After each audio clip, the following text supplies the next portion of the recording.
बिस्मिल्लाहिर्रहमानिर्रहीम। रेस्टोरेंट फ्यूएस में खुशामदीद। जब हम रेस्टोरेंट पॉइंट ऑफ सेल के इंस्टॉलेशन के बाद जो फॉर्म ओपन होती है, जो लॉगिन का पेज आता है, उसके बाद का जो सेशन होती है वो आज मैं आपको बताऊंगा। सबसे पहले जो डिफ़ॉल्ट हमने इसका पेन रखा हुआ है वो 1 2 3 4 है। उसके बाद 2 सेक्शन हमारे पास आता है, बैक ऑफिस और फ्रंट ऑफिस। सबसे पहले हमें बैक ऑफिस की तरफ जाना है। कुछ यहाँ पे सेटिंग करेंगे, जो लाज़मी सेटिंग होती है वो हम करेंगे यहाँ पे। सबसे पहले रेस्टोरेंट इन्फो का आ रहा है। अब रेस्टोरेंट इन्फो में जो हमारे पास आती है, ये पहले से हमने एक जो होता है यहाँ पे अपना रेस्टोरेंट का नाम लिखना है। एक एड्रेस 1 यहाँ पे आपने स्ट्रीट एड्रेस लिखी है। फिर दूसरा शहर आ जाता है। तीसरा यहाँ पे आपके पास आता है कंट्री। अगर आप कंट्री ना लिखना चाहते तो आप एक डैश लिखे तो वो भी क्योंकि ये मैंडेटरी है तो वो उसमें फिर मसला करेगा, सेव नहीं करेगी। कॉन्टैक्ट नंबर आ गया, ईमेल आ गया। अगर आपके पास वेट या टीआरएन नंबर है तो आप यहाँ पे लिखेंगे। फिर जो कंट्री कोड होती है, कंट्री करेंसी हमारे कौन सी है, वो पाकिस्तानी रुपीज़ है तो यहाँ पे लिखी। फिर उसका जो कोड होता है पीकेआर, वो यहाँ पे आ जाती है। फिर हम जब लोगो अपलोड करते हैं अपने रेस्टोरेंट का, अगर आप वो लोगो अपने बिल में जो आपका रिसीप्ट, जो आपका प्रिंट निकलता है, उस पे आप लगाना चाहते हैं तो यहाँ पे आपने चेक करना है कि ये उसके ऊपर आ जाएगी। यहाँ पे आपने अपने फुटर मैसेज लिखनी है कि बिल के नीचे आपने कौन सा मैसेज टाइप करनी है, ताकि क्लाइंट को क्लियर हो कि जो भी आपका कुछ इंफॉर्मेशन होगा तो आप वो लिख सकते हैं। बिल के हेडर में आपने अगर टैक्स इनवॉइस है तो अगर आप टैक्स इनवॉइस या कोई भी आप इनवॉइस लिखना चाहते हैं तो वो आपका जो बिल बनता है तो उसके ऊपर आ जाएगी कि आपका सेल इनवॉइस है, टैक्स इनवॉइस है, जो भी आप लिख सकते हैं। उसके बाद यहाँ पे आ जाती है बैकअप। अब तो बैकअप के लिए आपने एक फ़ोल्डर सेलेक्ट करनी है, एक फ़ोल्डर बनानी है, लेकिन वो डी ड्राइव में हो, सी में ना हो, जिसमें विंडो हो उसमें ना हो। तो आपने वो पाथ यहाँ पे देनी है, क्योंकि जब भी आप सिस्टम क्लोज़ करते हैं तो वो ऑटोमेटिकली आपका बैकअप लेगा। फिर आपने यहाँ पे सेव करनी है। ये आपका रेस्टोरेंट इंफॉर्मेशन का आ गया। दूसरा यहाँ पे सेटिंग है। सेटिंग में सबसे पहले टर्मिनल सेटिंग आता है, तो टर्मिनल सेटिंग में हम कुछ सेटिंग करते हैं। एक तो सेटिंग होती है प्रिंटर की। आपका जितनी भी प्रिंटर इंस्टॉल हो, आपके सिस्टम में इंस्टॉल हो, तो वो यहाँ पे सारे शो करेगा। तो आपने कौन सा प्रिंटर लगानी है। अभी हमारे पास कोई भी फिजिकल प्रिंटर मौजूद नहीं है तो हम ये पीडीएफ वाला प्रिंटर सेलेक्ट कर लेते हैं। फिर उसके बाद आती है कैश ड्राइव। अगर आपके पास कैश ड्राइव पड़ा हुआ है तो आपने वो चेक करना है। यहाँ पे आपके पास आता है layout item, menu item layout. जब आपके पीओएस के ऊपर जब आप सेल करते हैं तो आपके पास कौन सा, एक होता है बटन। बटन का बटन होगा, उस पे नाम लिखा होगा कि ये कौन सा नाम है। यहाँ पे दूसरा आता है बटन होगा, फिर उसके साथ नाम और रेट लिखा होता है कि ये कितने पैसों का है और ये नाम है से। तीसरा आता है आपका इमेज होती है कि आपके पास वो इमेज शो करेगा। तो आपने जो भी सेलेक्ट करना है तो आपने वही सेलेक्ट कर, यहाँ से सेलेक्ट करें।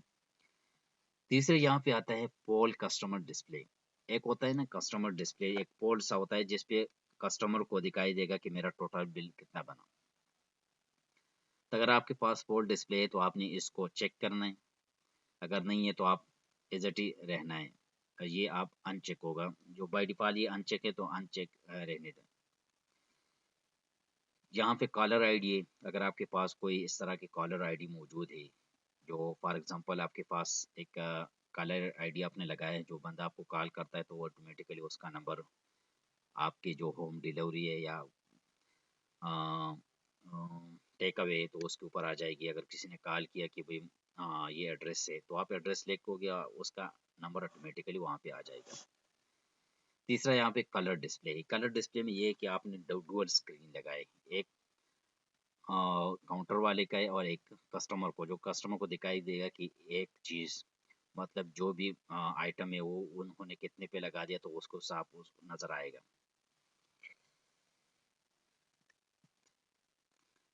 ये कस्टमर ऑर्डर सेक्शन चलता है जो आपके पास होता है कि ये कौन सा ऑर्डर है, तो वो भी आप लगा सकते हैं यहाँ इसके साथ। वेट मशीन है, तो अगर आप कोई भी चीज़ इस तरह हो कि आप वेट के साथ देते हैं तो वो ऑटोमेटिकली आप इसके ऊपर जब आप उसका मेजरमेंट करते हैं तो वो ऑटोमेटिकली पिक कर लेगा, सिस्टम पिक करेगा, हमारा सॉफ्टवेयर पिक करेगा कि इसका मेजरमेंट इतना हुआ, इसका वेट इतना आया, तो वो वेट ऑटोमेटिकली स्क्रीन पे आ जाएगी। तो आपने यहाँ पे उसको सेव करना है। ये आपका आ गया टर्मिनल सेटिंग का। इसमें कुछ सेटिंग है, ईमेल सेटिंग है। ईमेल सेटिंग हमें ज़रूरत होती है अगर आप अ, इसमें जो हमने ईमेल सेटिंग की लेके आपका पासवर्ड, अगर आप पासवर्ड भूल जाते हैं तो आपके ईमेल पे सेंड करता है, जो ईमेल आपने रजिस्ट्रेशन के टाइम दिया हो। तो आप यहाँ से कोई भी ईमेल आप, याहू है, जीमेल है, हॉटमेल है, जो भी है, तो आपने उसका ईमेल और आईडी और पासवर्ड लिखनी है। लेकिन इसका कुछ सेशनल सेटिंग होती है गूगल के अंदर। आपने अगर गूगल जीमेल का है तो आपने वो करनी है, उसके बाद आपका मेल यहाँ से जाएगा। एसएमएस सेटिंग है, तो एसएमएस सेटिंग अगर आप करना चाहते हैं तो ये हमने एक डेमो दिया है यूआरएल का। तो आपने जो भी ईमेल प्रोवाइड एसएमएस प्रोवाइडर होते हैं तो आपने वहाँ से जो आपको लिंक मिलती है तो आपने इसके मुताबिक लिंक बना के यहाँ पे आपने पेस्ट करनी है और फिर आपको सेव करनी है। अदर सेटिंग में कुछ सेटिंग इस तरह है। सबसे पहले पार्सल चार्जेस, अगर आप कोई इस तरह की रेस्टोरेंट है कि आप पार्सल चार्जेस भी लगा देते हैं तो आप यहाँ पे लिख सकते हैं कितने परसेंट का होगा, या कि होम डिलीवरी के ऊपर चार्जेस कितने, या आप यहाँ से लिख सकते हैं। आप जब बिल बनाते हैं तो उसी टाइम भी आप लोकेशन के हिसाब से आप लिख सकते हैं वेट कितना होता है, अगर आपने यहाँ पे लिखनी या आपने किसी प्रोडक्ट के अगेंस्ट लिखनी है। एक होता है कि आपने हर प्रोडक्ट का अलग चार्जेस होता है, तो टैक्स होती है, तो आपने वो लिखनी है। तो आप अपनी मर्जी के मुताबिक इसको कर सकते हैं। अच्छा, आपका किचन ऑर्डर जो होता है, किचन ड्यूटी जो होती है, अगर आप कहते हैं कि आपका जो डाइनिंग वाला है वो ऑटोमेटिकली वहाँ पे निकलेगा, उसका ऑप्शन यहाँ पे नहीं है, वो ऑटोमेटिकली आपके किचन प्रिंटर पे निकलेगा। अगर इनमें से किसी का आप चेक करना चाहते तो वो ऑटोमेटिकली, जब अगर मैंने टेक अवे पे कर दिया तो जब भी मैं बिल बनाता हूँ किसी कस्टमर में और मैंने किचन में प्रिंटर लगाया है तो वो ऑटोमेटिकली वहाँ पे किचन में क्यूटी निकलेगी, और फिर वहाँ से किचन वाले देखेगा कि कौन सा ऑर्डर है, किस टेबल का है, या टेक अवे है, होम डिलीवरी एक्सप्रेस भी लेंगे तो आप वो वहाँ से उठा के जहाँ पे वो होती है वहाँ पे वो पहुँचा देगा। ओपन कैश दे रहा हूँ, अगर यहाँ पे हम कहते हैं कि ऑल पेमेंट पे, वो तो आपने यहाँ पे चेक करनी है कि ये ऑल पेमेंट पे ये ओपन हो जाए कैश ड्रा। अगर आप कहते हैं कि सिर्फ अगर हमें कैश के ऊपर करनी है तो वो कैश के ऊपर ऑटोमेटिकली आ जाएगी, अगर आपने ऑल पे करनी है तो वो ऑल पे आ जाएगी। आप यहाँ पे टेक्स्ट टाइप है, एक्सक्लूसिव है या इंक्लूसिव है। तो टेक्स्ट टाइप इस तरह होते हैं, एक्सक्लूसिव में ये होता है कि एक आइटम का रेट होता है, उसके ऊपर वो टैक्स लगता है। मतलब कि अगर किसी आइटम का रेट है 100 रुपये और टैक्स हमारे पास 18 है तो एक वहाँ पे शो करेगा 118। अगर आप कहते हैं कि नहीं इंक्लूसिव है हमारे पास, तो वो ये होता है कि अगर प्रोडक्ट का जो भी मेन्यू का कोई प्राइस है आइटम का, तो अगर उसका 100 प्राइस है तो उसके अंदर 18%, 18 रुपये वो होगा, टैक्स का होगा। तो उसका हिसाब यहाँ पे जब आता है, अगर आप इसको चेक करना चाहते हैं तो जब भी आप प्रिंट निकालते हैं तो उसमें आपको शो करेगा कि आप प्रिंट करना चाहते हैं या नहीं। तो आपसे पूछेगा, अगर आप कहते हैं कि नहीं प्रिंट नहीं करना चाहता तो आपने वहाँ पे नो करनी है, अगर अगर करना चाहते तो आपने येस करनी है। दोनों कंडीशन में यही होगा। फिर टेबल लेआउट होगा, एक्स्ट्रा क्यूटी आप निकालना चाहते हैं, एक्स्ट्रा बिल होगा टेक अवे का, होम डिलीवरी का। तो फिर ये सारे यहाँ पे आपके पास सेटिंग है, आप अपने रेस्टोरेंट के मुताबिक आपने उसको चेक करनी है और फिर इसको सेव करना है। एक्सपेंसेस टाइप अगर आप करना चाहते हैं, यहाँ पे एक्सपेंसेस अगर आप उसको भी मेंटेन करना चाहते हैं तो हमारे पास होती है, एक होता है डायरेक्ट एक्सपेंसेस।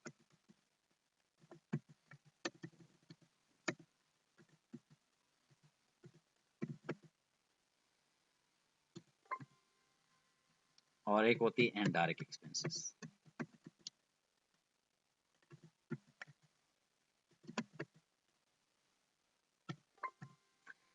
डायरेक्ट एक्सपेंसेस में आपका रोज़मर्रा के जो भी एक्सपेंसेस आता है तो आपने वो लिखनी है। इनडायरेक्ट एक्सपेंसेस में आपका जो वन टाइम एक्सपेंसेस होती है, अगर आपने रेस्टोरेंट के लिए कोई कुर्सी ले ली, टेबल ले लिया, कोई इस तरह की किचन के लिए कुछ सामान लिया, तो वो आपका इनडायरेक्ट एक्सपेंसेस में आ जाता है। और जो आपका डेली एक्सपेंसेस है वो आपका रेंट आ गया, अगर रेंट है, बिजली का बिल है, कोई और एक्सपेंसेस जो आपका रोज़मर्रा के दिन चलती है तो आपने वो करनी है। यहाँ पे आपने आपने लिखना है कि ये कौन से, अगर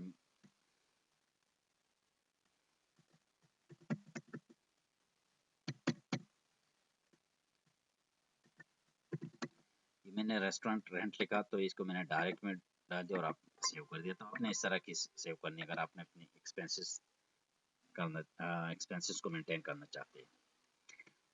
उसके बाद वेयर हाउस आपने लिखनी लाजिमी है।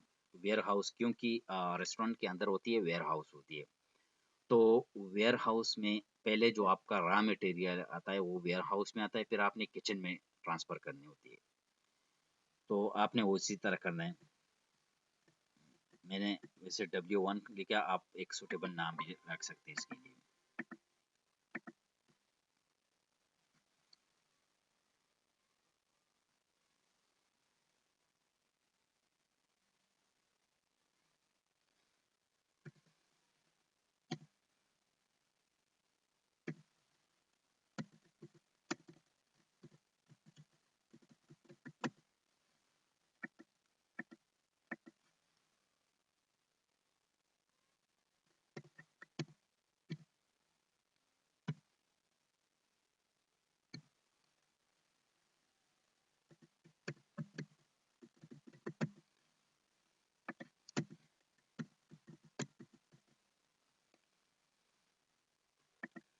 तो आपने इसी तरह इसका इंफॉर्मेशन डाल देंगे तो ये आपका वेयर हाउस आ जाएगी।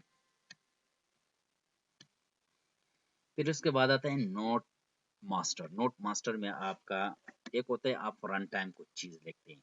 फॉर एग्जांपल आपने कोई कढ़ाई बनानी हो तो आप, किसी कस्टमर ने कहा कि इसमें नमक ज़्यादा करो, टमाटर ज़्यादा डालो, या आपको तो स्पाइसी बनाओ, तो आपने यहाँ पे अगर पहले से आप यहाँ पे टाइप कर लेते हैं तो उसके जब आप जिस टाइम आप उसका बिल बनाते हैं तो उसी टाइम आपने उसको सिर्फ सेलेक्ट करना होता है।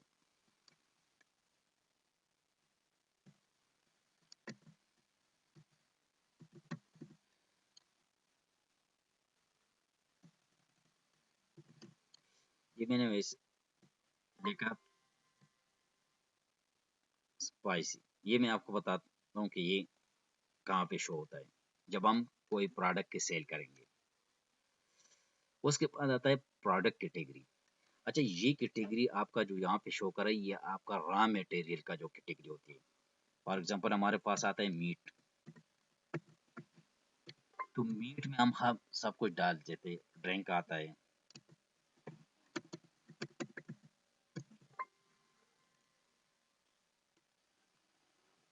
फिर उसका यूनिट आ जाती है कि आपके पास ये किस यूनिट में आ जाती है। मतलब कि आपके पास ये पैकेट होती है, पीस होता है, तो फिर आपका ये होता है कि बक्स में आता है। और तो आप इसी तरह इसका यूनिट रख सकते हैं कि आपके पास जो प्रोडक्ट आती है वो कौन से, एक होता है केजी में आ जाता है ना।